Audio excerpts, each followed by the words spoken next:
Oi, gente! Aline Vicente falando com vocês e hoje começam os gatilhos internos. Nós vamos começar a falar mais sobre as responsabilidades que nós temos diante dos gatilhos que estão dentro de nós. Então nós estávamos falando sobre como o outro ou como circunstâncias ou situações podem gerar gatilhos em nós, mas agora nós vamos chamar a responsabilidade para nós, né? O que a gente faz com esse gatilho que está aqui dentro? E o primeiro capítulo dos gatilhos internos é o capítulo 17, mas o primeiro de gatilhos internos. Quem escreve é a Amber. Esse capítulo ela colocou realmente muita informação, tem muito conteúdo. Acho que esse é um dos maiores capítulos que eu fiz o resumo até agora, deve ter umas 8 páginas. Umas 8 páginas. E ela, o título que ela dá é Quando me sinto sozinha e incompreendida. E ela começa dizendo que ser casado e se sentir solitário pode ser uma prisão. E quando eu li isso aqui, me veio muito no coração que muitas vezes a gente se coloca num lugar, né, de incompreensão e de solidão, e a gente se fecha de tal maneira que o nosso marido não consegue nos alcançar.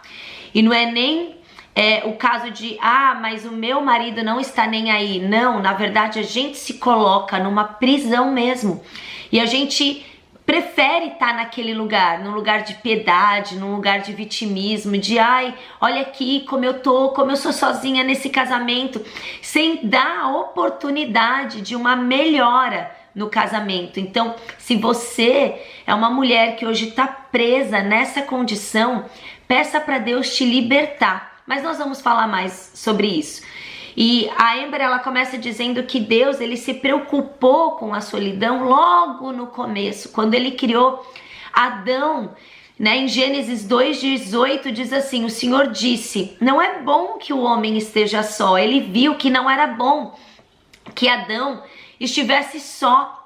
Farei para ele uma auxiliadora que seja semelhante a ele. Então Deus criou a mulher que foi feita para o homem e o homem que foi feito para a mulher, né? A união de homem e mulher, que é o casamento.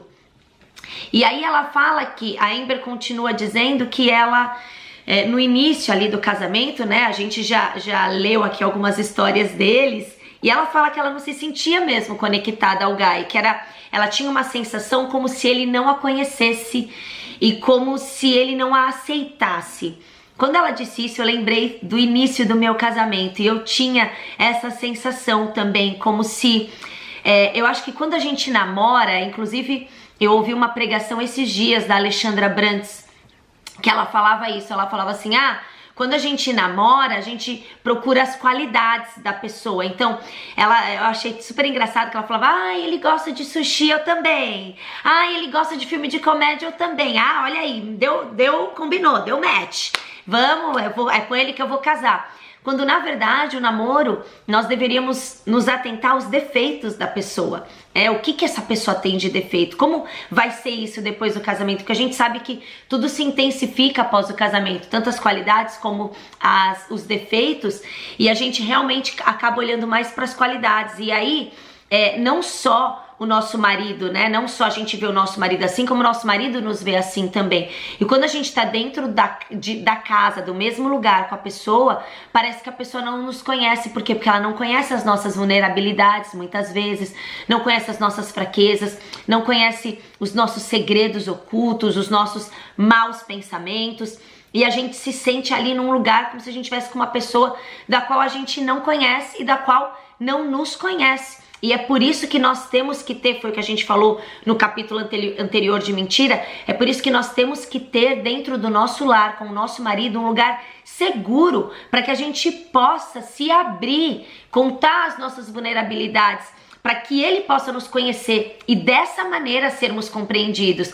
Não tem como compreender alguém que a gente não sabe a história, não tem como compreender alguém que a gente não conhece. Então é necessário que a gente se sinta seguro no nosso casamento para que a gente se revele.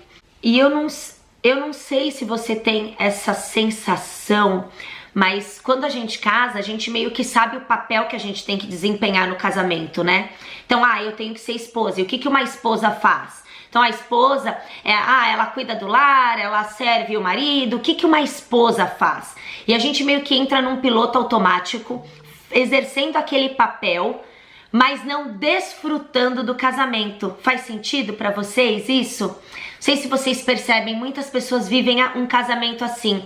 Cada um desempenha o seu papel dentro do casamento, mas não existe um desfrutar, não existe um contentamento, não existe um, nossa, que legal, eu te amo, você me ama, vamos fazer junto. Existe só um desempenho de papéis. E a gente corre um risco muito grande de, quando a gente não se abre, a gente simplesmente viver um casamento no piloto automático. E imagina, né? As pessoas falavam pra Amber, quando ela comentou isso, que ela precisava sair. Você precisa sair com o Guy, você precisa viajar. Eu não sei se você já ouviu isso de alguém, né? Quando você fala, eu não tô muito conectada com meu marido, e as pessoas sugerem uma saída para um jantar a dois, uma viagem a dois. E assim como ela descreve aqui, eu também sou uma pessoa que eu não tenho essa oportunidade, principalmente aqui, sem rede de apoio, né? Eu não confio em deixar com as meninas com uma babá da qual eu não conheço, não sei quem é a pessoa, enfim. Imagina se o meu casamento, o casamento da Amber, precisasse disso, nossa, a gente estaria em apuros. Na verdade, na minha opinião, eu acho que isso é tapar o sol com a peneira. Quando a gente só desfruta de um casamento, quando a gente sai à noite ou quando a gente está numa viagem, isso não é o verdadeiro casamento. Nós devemos desfrutar do nosso casamento na nossa rotina, no ordinário, no que a gente faz todos os dias. Se a gente se engana achando que a gente num lugar, numa viagem, olha aqui a gente descansou, por que não ser da mesma maneira em casa? Qual é a diferença? Entende? Então, significa que nós estamos vivendo um casamento pela metade. E nós não podemos. Se você se vê feliz quando você sai com o seu marido, eu acho que nós devemos ter esse tempo. Se você pode, tenha esse tempo. Mas o que nós não podemos é ficar preso a esse tempo. Só desfrutar do casamento nesse tempo. Só ter um momento de intimidade com o marido nesse tempo. Nós temos que viver o casamento todos os dias. E aí, a Amber diz que ela começa a se perguntar, qual é o sentido de eu estar casada? Olha que coisa perigosa, né? Ela fala, não nasci para ser colega de quarto, é o que muitas vezes o piloto automático nos leva, e a gente já não entende mais o que a gente está vivendo, porque o casamento não está sendo desfrutado. E o que acontece? Isso começa a gerar solidão, insatisfação, incompreensão dentro de nós, e a gente começa a ter respostas de raiva. Então a gente, para tentar ser compreendido, ao invés da gente sentar e conversar e se abrir, a gente começa a gritar. A gente começa a gritar por tudo, e a gente começa a gritar com o nosso marido.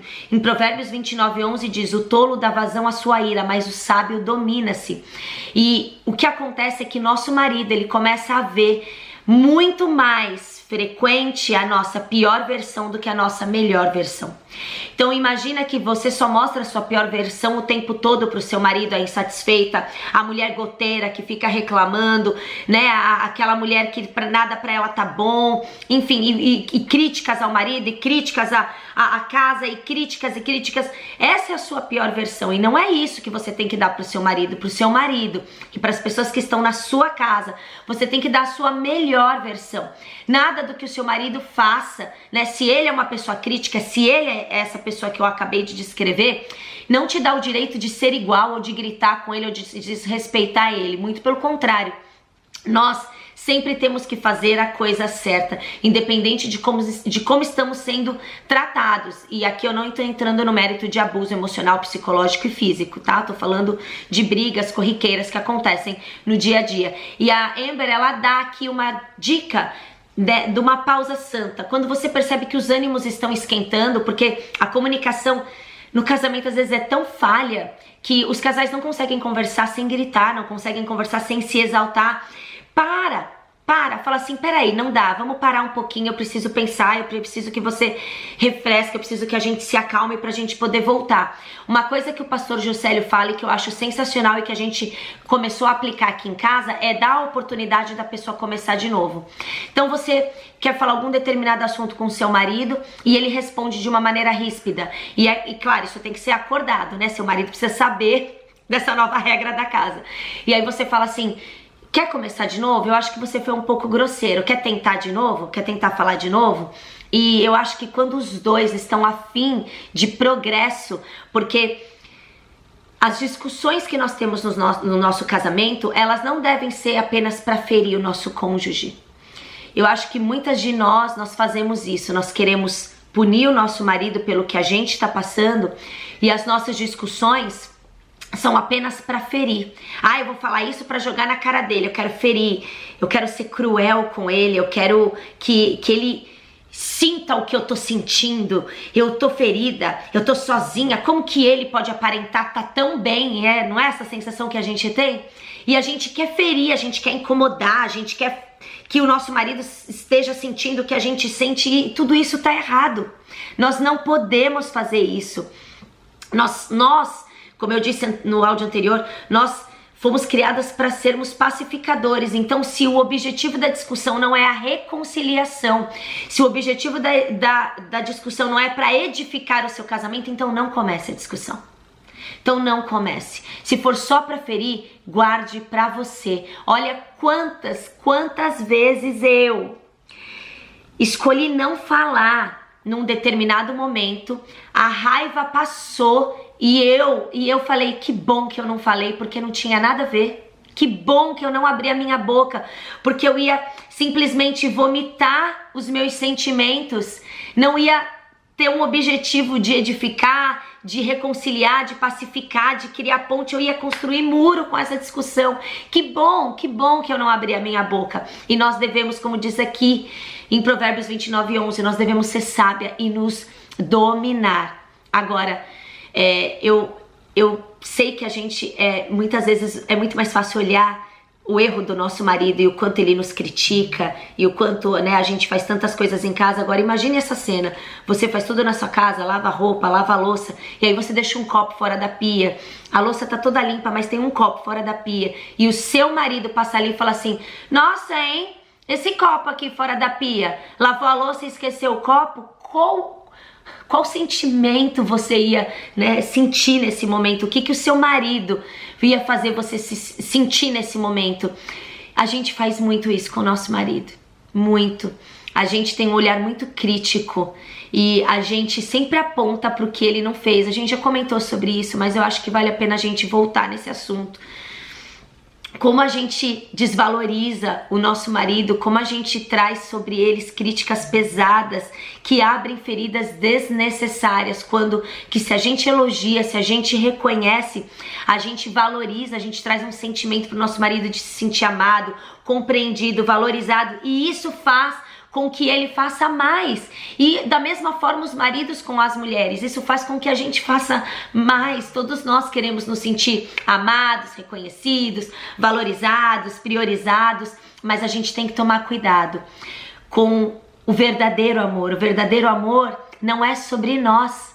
O verdadeiro amor não é ser servido, o verdadeiro amor não é ser amado, o verdadeiro amor é amar, é servir o próximo, o verdadeiro amor é fazer sem querer nada em troca. Esse é o verdadeiro amor e por isso muitos casamentos estão se acabando, porque o nosso amor diz só sobre nós, o nosso amor nos coloca no lugar de Deus, o nosso amor nos entrona, nos coloca dentro num trono, e esse não é o verdadeiro amor. E Deus diz em Coríntios qual é o verdadeiro amor, e nós devemos nos apegar nisso, e sermos um lugar seguro, sermos confiáveis, porque o verdadeiro amor, ele não despeja na cara do marido, ele não fere, ele não quer ferir. É exatamente essa palavra, o amor não fere, não causa dano.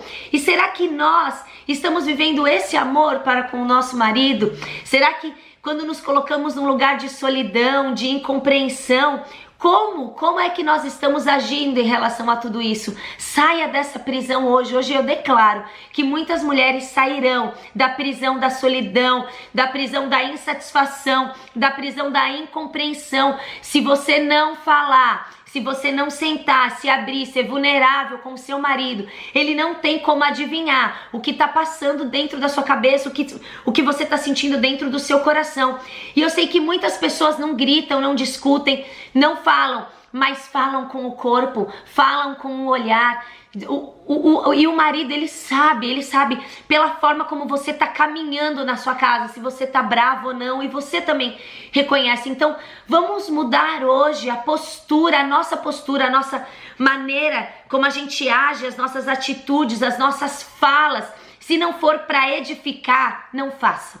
Se não for para edificar, não fale. E a Amber, ela coloca uma pergunta aqui pra gente finalizar. Com que frequência você planeja coisas para os seus filhos e não planeja nada para o seu marido? Eu li um livro que ele dizia assim: o seu marido está na sua agenda? Sabe quando você acorda de manhã e você faz, preciso ir no mercado, preciso fazer isso, levar as crianças para a escola, arrumar tal coisa, rarara. O seu marido está na sua agenda? Porque pra gente, né, ser intencional no nosso casamento, o nosso marido precisa estar na nossa agenda. E o marido, normalmente, ele sente muito isso, o quanto a mulher acaba se dedicando demais à casa e aos filhos, e ele acaba ficando em segundo plano. Então, que tal priorizarmos também o nosso marido, colocar o nosso marido na nossa agenda, e não só planejarmos coisas com os nossos filhos e com as nossas amigas, mas principalmente com o nosso marido. E aí ela coloca aqui, né, que se você hoje tá tendo uma visão distorcida do seu marido, que você possa olhar para o seu marido como Jesus. Jesus, ele não deixaria passar algo errado, mas ele confrontaria em amor e com sabedoria e discernimento. Nós já falamos isso aqui.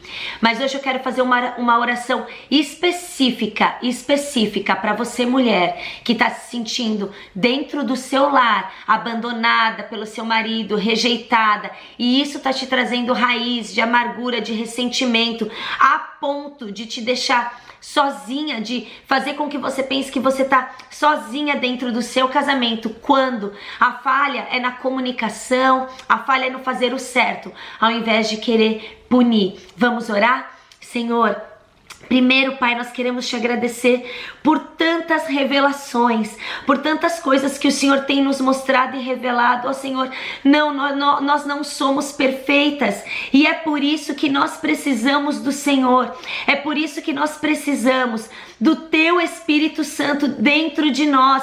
Desde a queda, desde que Adão e Eva pecaram, o pecado contaminou o nosso coração. E sim, muitas vezes a vontade da carne é de ferir, de magoar, de tratar o outro da mesma forma como somos tratados, mas não é isso que a Tua palavra diz. A Tua palavra diz que nós devemos fazer o bem, que nós devemos tratar o outro como nós gostaríamos de ser tratados, Senhor. Então nos ajuda a trazer em nós o fruto do Teu Espírito, de amor, de paz, de bondade, de gentileza, de domínio próprio, Senhor. Hoje, Pai, eu quero declarar que essas mulheres que estão presas com ataques mentais de que não são amadas, não são desejadas, estão sozinhas, não são compreendidas, que tudo isso caia por terra hoje, que hoje essas mulheres se levantem para fazer a coisa certa, para fazer o que Jesus faria, que elas se levantem hoje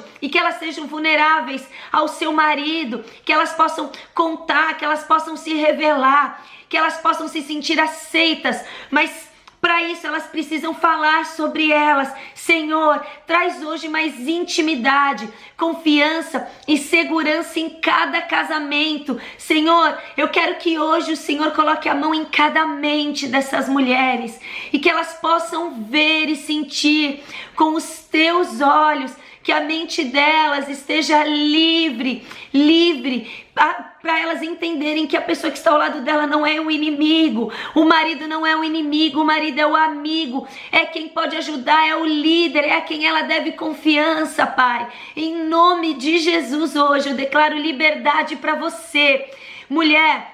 Você está livre, livre de qualquer prisão, de qualquer cadeia que tem te atormentado hoje, feridas do passado. Ó Pai, esse é só o primeiro capítulo e eu creio que cadeias serão quebradas, mentes serão libertas e será o início de um casamento como o Senhor desenhou desde o início, com a mulher auxiliadora, o homem líder, uma só carne, em nome de Jesus, amém. Meninas, esse foi só o primeiro capítulo de Gatilhos Internos e eu creio que será um tempo lindo, abençoado para as nossas vidas. Amanhã a gente se vê no outro capítulo. Um beijo! Tchau!